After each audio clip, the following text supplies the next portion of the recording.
سر الفازلين مع الخيار محدش هيقولك عليه غيري. هتجيبي عصير خيار وهتضيفي عليهم معلقة من النشا وكمان حليب بودر وحنة بيضة.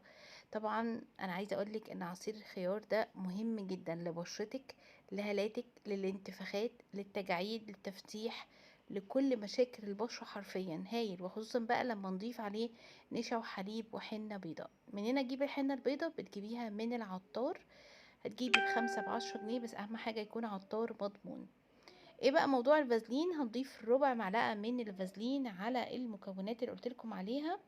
هايلة جدا، بتديكي ترطيب وبتقفل على الترطيب بتاع البشرة بتاع الماسك نفسه على جوه بشرتك، فبتحسسك بنضارة فورية.